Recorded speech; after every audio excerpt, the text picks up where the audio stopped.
deserve a lot of credit. They ran a spectacular race. With regard to the Senate, you guys know how long I've been around. I had really hoped I'd be able to hand over to my successor the majority. I've been the majority leader, I've been the minority leader. Majority's a lot better. And I think, based on the fact that we haven't got all the results in, we certainly already know we're going to be in the majority. We're hopeful that that might actually grow some. And I want to give particular credit to Steve Daines. I had that job at the NRSC a few years back. I've never seen a better performance. He focused on getting quality candidates, making sure they actually got the nomination. And as I said, to some criticism, candidate quality is absolutely essential. I also am proud of the job that Senate Leadership Fund and its related groups did. Overall, they were able to raise $425 million, and they made decisions to invest in, I think, all the right places. I'll just run it down for you. They spent $29 million in Maryland, $42 million in Michigan, $60 million in Montana, $3.3 million in Nebraska, $12.8 million in Nevada, $133 million in Ohio,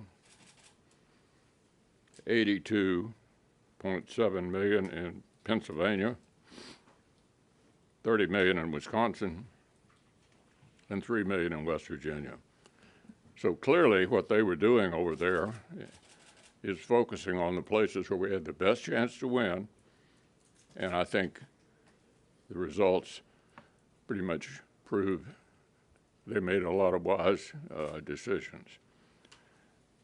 So with that, I'll be happy to see what you want to talk about. Good morning, Mr. Lee. Thank you. Senate Republicans will have 54, 55, maybe even 56 seats before this is done. You have been an advocate of maintaining the filibuster.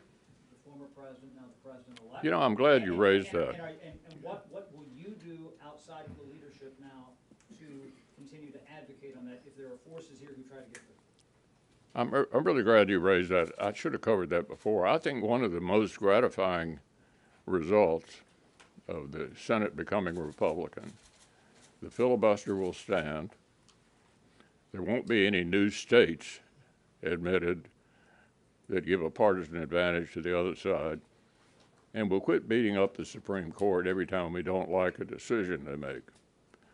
So I think this shifting to a Republican Senate majority helps control the guardrails to keep people who want to change the rules in order to achieve something they think is worthwhile is not successful. And so I think the filibuster is very secure. Yep. Leader McConnell, practically speaking, what does having a 52 or 53 seat majority mean for getting Trump's agenda through the Senate compared to a 50 or 51 seat? And does this mean maybe you expand the agenda beyond the Trump tax cuts to explore other things, and what might those things be?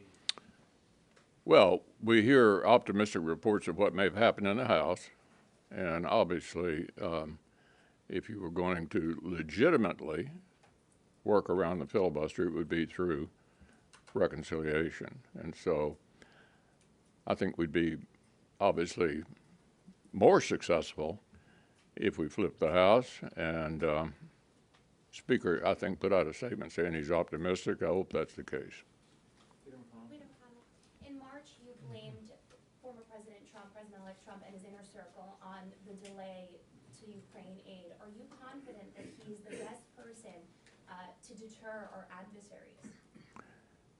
Yeah, look, I'm here this morning to talk about the election, and I think I'm going to largely confine it to that. Mr. McConnell, Yeah. can you talk a little bit about what you expect your role to be next year? When you're not in leadership? I know you've talked about foreign policy. You've got J.D. Vance as the vice president. He's obviously got diverging views from you on foreign policy. Well, what is your role going to be over the next 2 years? Okay.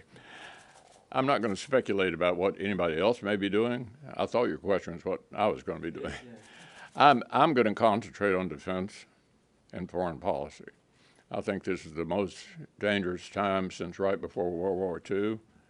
Our adversaries, North Koreans, Chinese, Russians, Iran, and Iran's proxies are all talking to each other.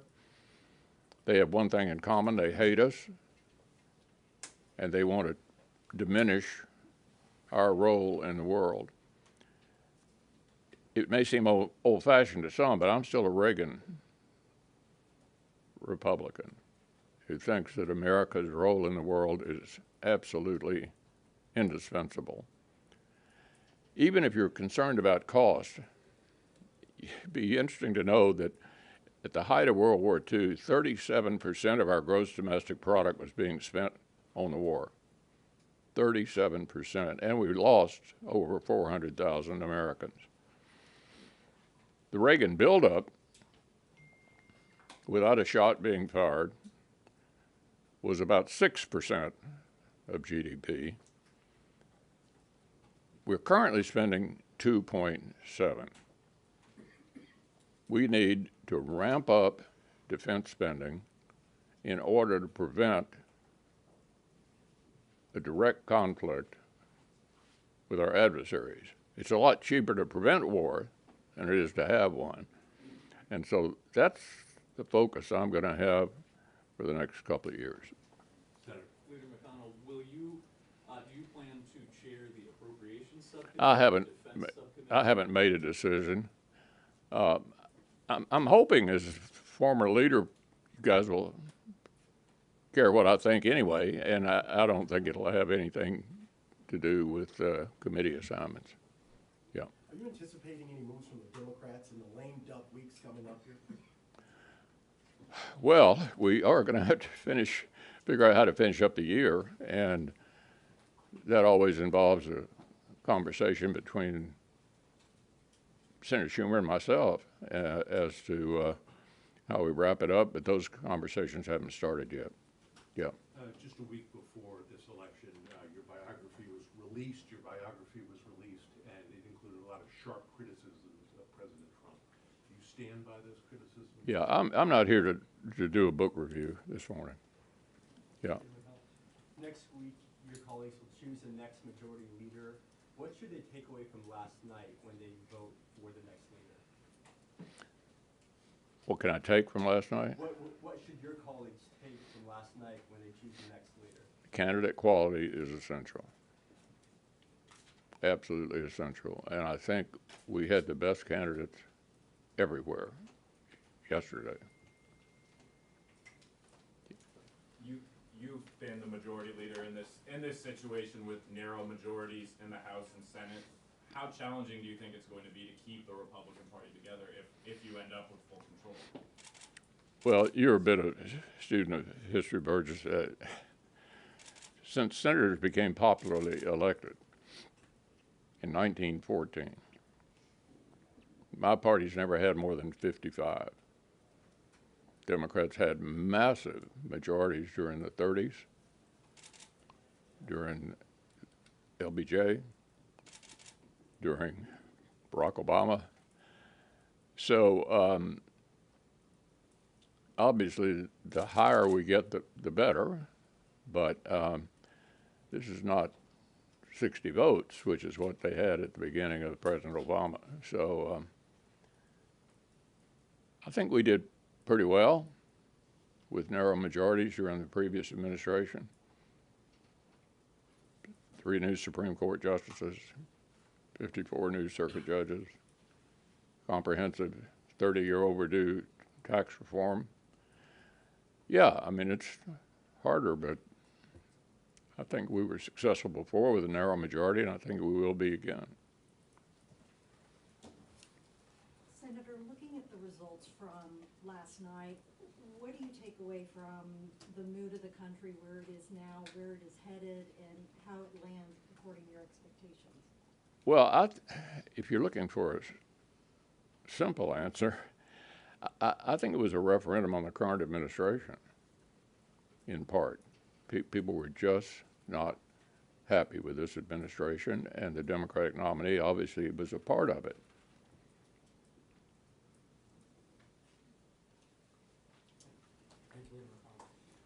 In your role as former leader, moving forward, what do you think your level of engagement is going to be directly with the new Trump administration? Again, given your criticisms of the former president. I'm going to do everything I can to help the new administration be successful. Lawrence, thanks. Would you be in support of Elon Musk and RFK Jr. having positions in the cabinet for the next presidential? I'm sorry, say that again. Would you be in support of RFK Jr. and Elon Musk having positions in the presidential cabinet, considering that Elon Musk has been reported to be in contact with Vladimir Putin and RFK Jr. has been accused of sexual assault? One of the things about advancing age, if you all live as long as I do, you're going to have hearing aids on and have a hard time hearing a question like that. Why don't you come up here?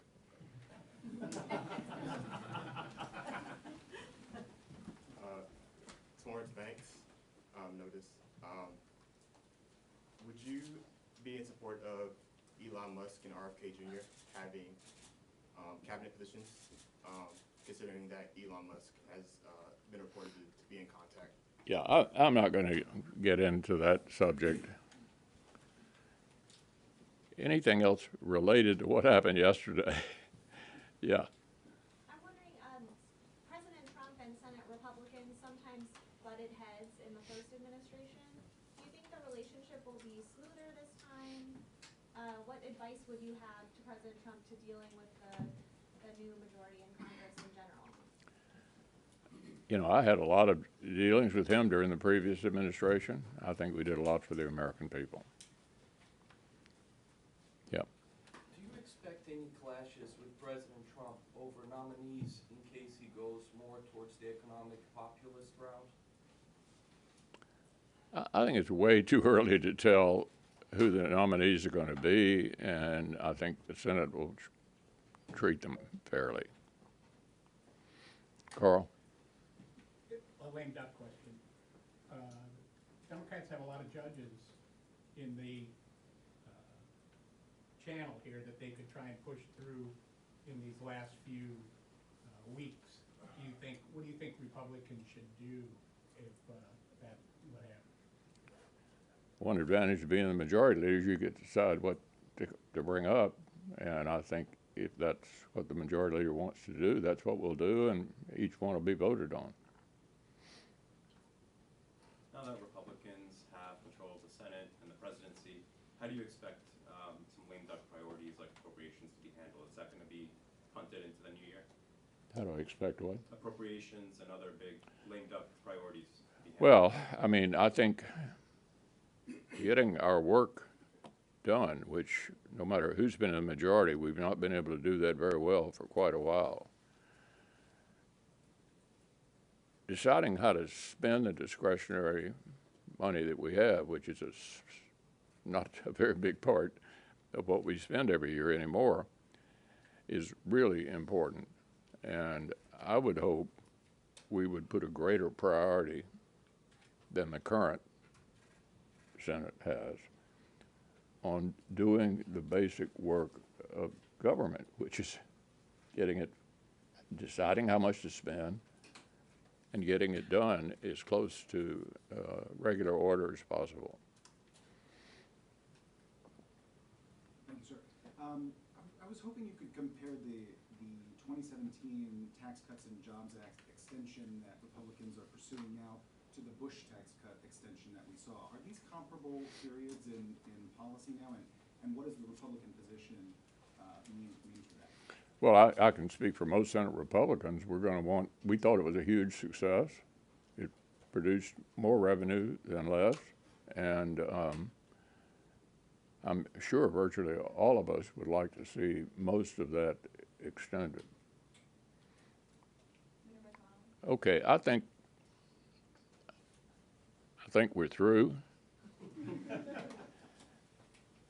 Good luck to you all. I enjoyed talking to you, and it was a hell of a good day. Thanks a lot.